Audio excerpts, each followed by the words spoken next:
What if I told you there's one event that could transform your entire sourcing strategy and save you 30% on every order? An event your competitors have been attending for years while you're still scrolling through Alibaba at 2 AM. I'm talking about the Canton Fair, the world's largest trade show that's been happening for 67 years straight. Twice a year, 15,000 suppliers and 200,000 buyers converge in Guangzhou, and if you're not there, you're missing the deals that could define your business.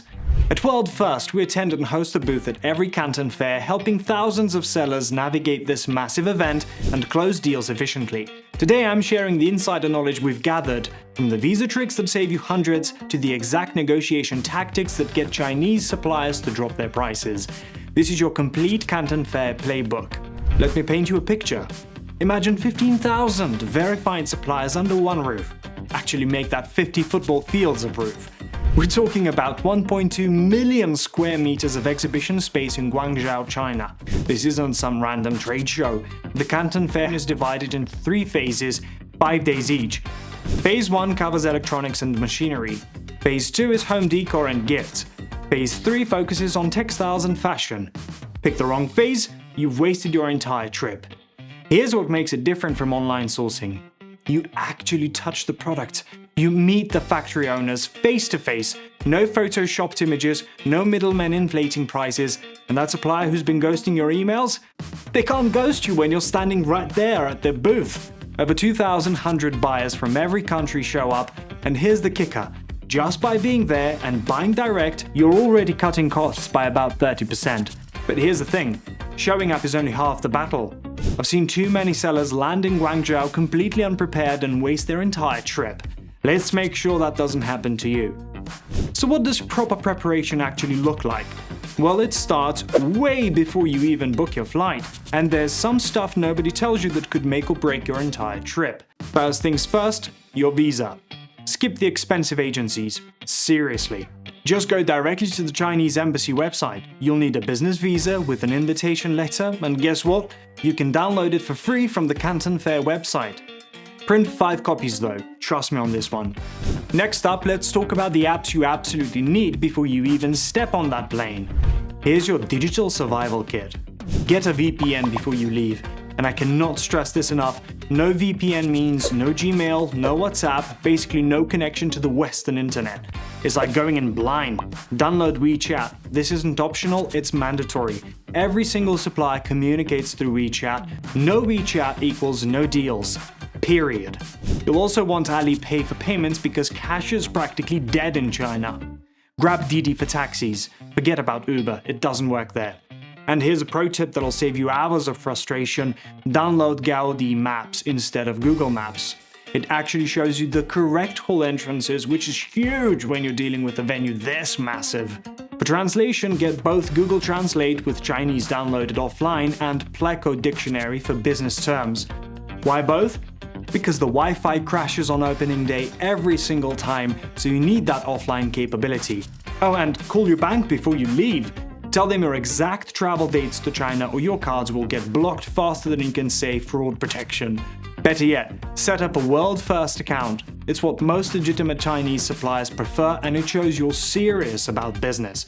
Quick practical stuff, book hotels on Metro Line 8, not near the venue. Same convenience, 1/3 the price. Pack moisture-wicking clothes because Guangzhou is humid and you'll be walking 30,000 steps daily. Bring portable chargers, comfortable shoes, and here's something most people forget, screenshot everything. Hotel addresses, venue maps, your passport info. When the internet fails, screenshots literally save lives. Now, once you've got all that sorted and you're actually standing at the entrance of this massive venue, you're going to feel completely overwhelmed. I remember my first time, it's like trying to navigate a small city. But don't worry, I've got some strategies that'll help you work smarter, not harder.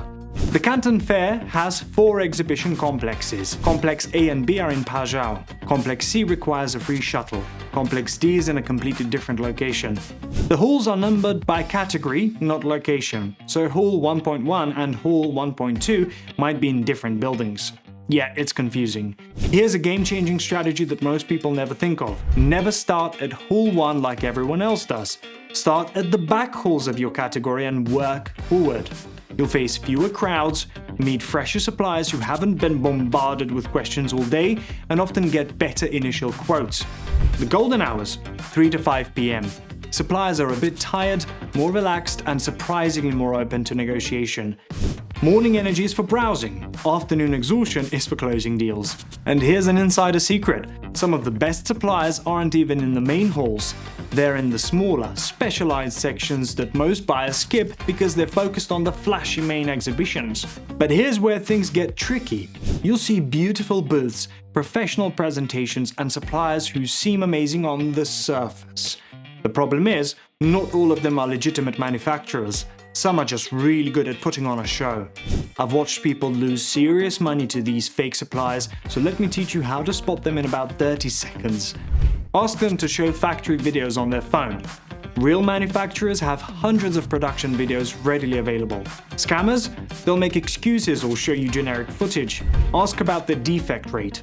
Here's the thing, scammers always say 0 defect. Real suppliers will honestly say something like under 2% and then explain their quality control process in detail.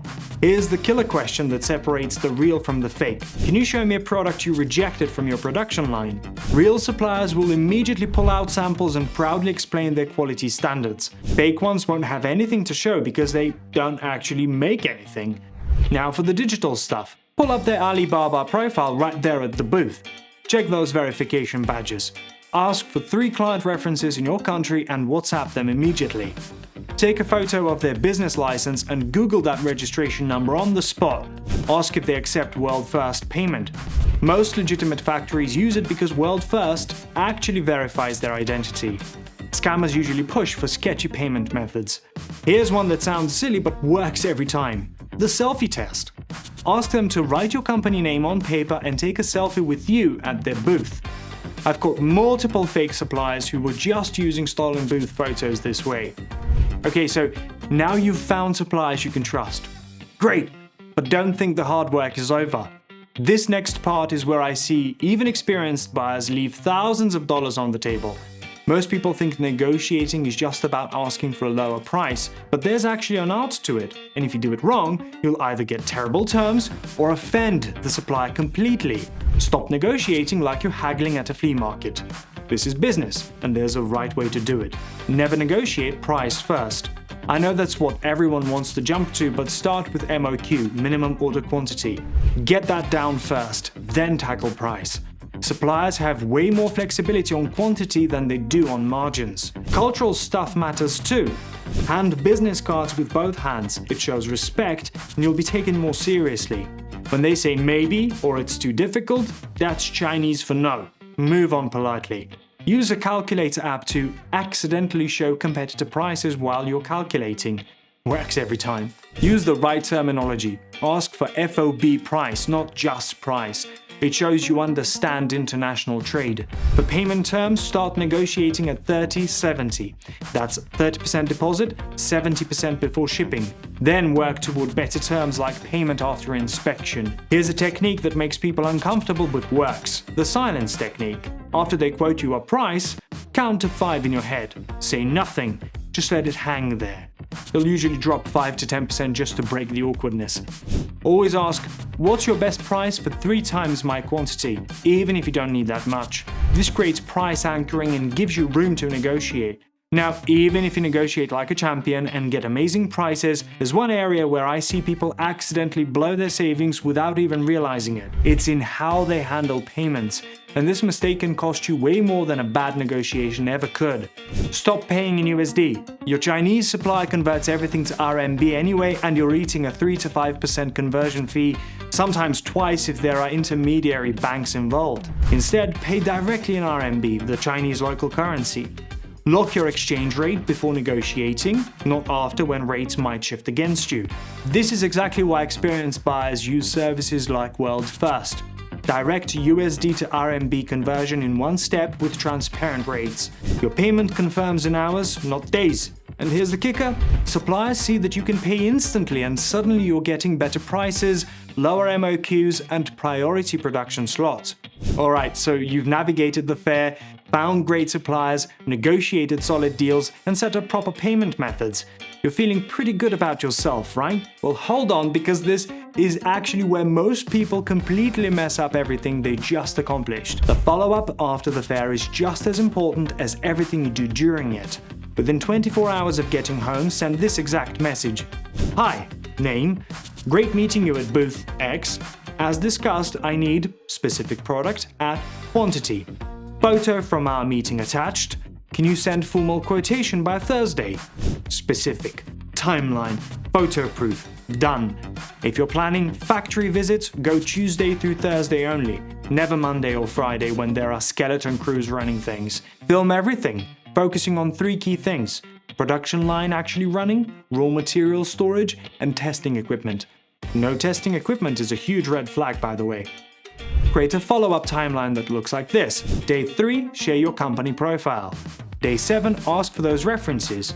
Day 10, request production videos. If someone ghosts you, reactivate with following up on quotation.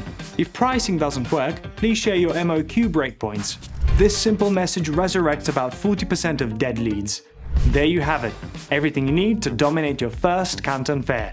This isn't just shopping, it's strategic sourcing that can transform your business. Now here's something exciting. We attend and host a booth at every single Canton Fair, so if you're not going this year, don't worry.